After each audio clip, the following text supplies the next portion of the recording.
Hey YouTube, Josh Wanik from Future-Morphs again with Clutch 100. If you saw the previous video Clutch 98, then you know what I will say now. So let's talk about the Ham Show.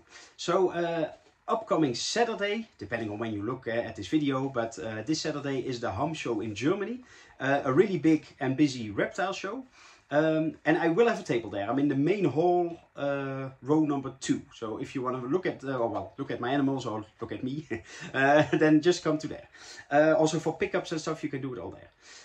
Some people maybe never been to Ham yet or never had a table there or whatever, but it's really busy and crowded in Ham as a visitor, but also for us as vendors. So we have just limited space behind us, as you might have seen before, but also under the table there's not a lot of space and stuff.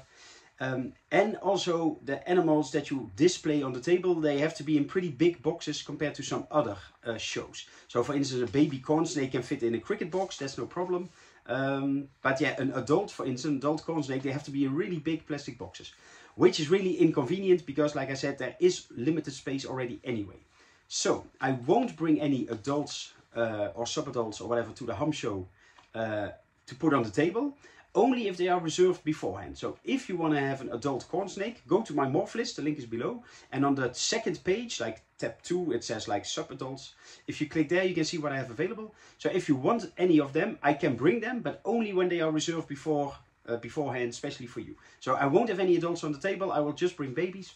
But don't worry, I will have a big selection of babies anyway. I have 4 meters of table, which 3 meters or so I can fill with babies. So some people say, yeah, but you sold so many babies already this year. Is there something cool left? Yes, trust me, there's cool stuff left. Especially a lot of pink mimosa stuff. Like maybe a loose scalus or a loose palmetto here and there. Some Aztecs. There's quite some cool stuff. So definitely come have a look. But, clutch number 100. It's a difficult one again. I hate difficult clutches.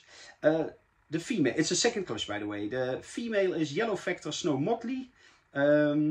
She proved out not head striped, and in previous clutch she proved out head caramel.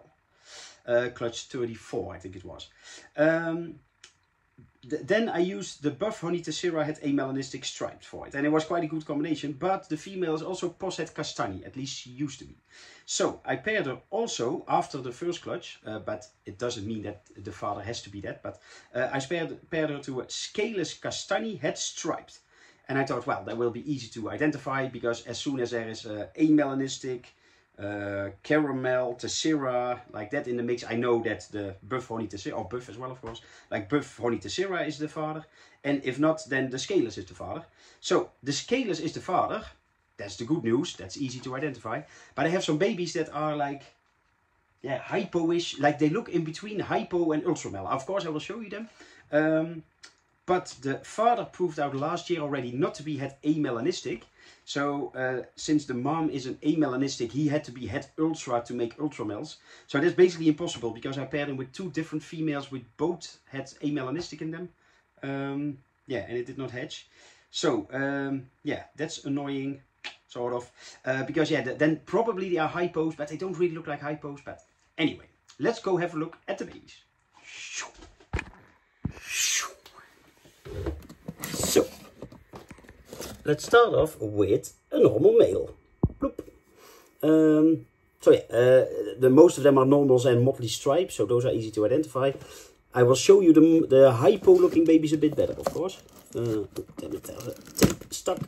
I will fix it later. That was male number 1, this is male number 2. So yeah, they have a bunch of heads, of course, so they are from a Yellow Factor line. They are head amelanistic Enery, motley, or they are visual motley striped, head scaleless, head castani. I was thinking to keep a pair. The only downside, oh by the way, this is a female normal. This is female normal number 2. The only downside of this pairing, because I think you can get really cool babies, but there is both Enery and Castani in the line. So yeah, these are head Castani and head Enery, and that can be difficult to identify, especially as young babies in the 2nd generation. So yeah, if you would take a pair of these and breed scaleless Castani or scaleless Enery or the combo, then you might keep them for a while before you can really identify them properly. But anyway, that's a luxury problem, I guess. This is a motley striped male. Number 1. number 2. And male number 3.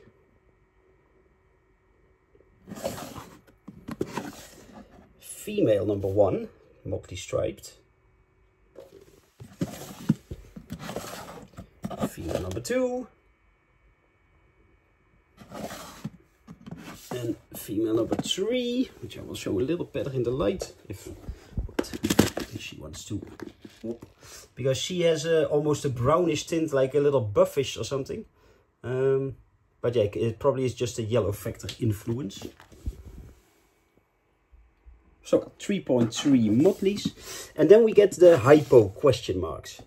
So if you see them like this, on first glance, they really reminded me of Ultramel, especially, yeah, where's my finger? There. Yeah, like the bands and stuff. The borders around the saddles, they remind me really of Ultramel and the light glow. The downside is, oh well, oh damn it. The downside is, look at the eye. Wait, oh, I'm such a bad cameraman, sorry guys. Look, it's just a grey eye.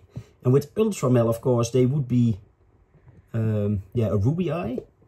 So yeah, and yeah, it's genetically, it should not be possible. So, they look like Ultramel, but they cannot be genetically, so they must be hypo, I'm guessing. But yeah, I have them as hypo question mark. But also they have all the heads, so that's a good thing. I'll show you the belly. So yeah, that could be definitely just hypo. But and well, of course, they are also head for a lot of things, like especially scalers can make animals a bit lighter or brighter. And yellow factor is involved, and yeah, there are many things involved, of course, that could make them a bit brighter. But yeah, it is difficult. But they cannot be Ultramels. So this is male number 2, hypo question mark. We also have a female hypo question mark. And 2 female hypo motley stripes. This is female number 1 and female number 2. I really like the hypos by look. Well, I like hypo and Ultramel in general. So yeah, it makes sense that I like them by look. But yeah, like I said, I don't keep a pair because I have much scaleless Castagni combos anyway already. And it would be annoying that Enery is in the line for myself. But yeah, just by look, especially the last hypo animals are pretty cool. So if you want a cool animal, it's cool. And if you like genetics and you want to figure out what they are, then yeah, you can definitely get some, of course. If I would get a male, for instance, or keep a male, I would outcross it to an unknown, unrelated line where at least hypo is in and amelanistic is in or something. But, well, that's up to you. There's one more video to go for today, so I will link it here.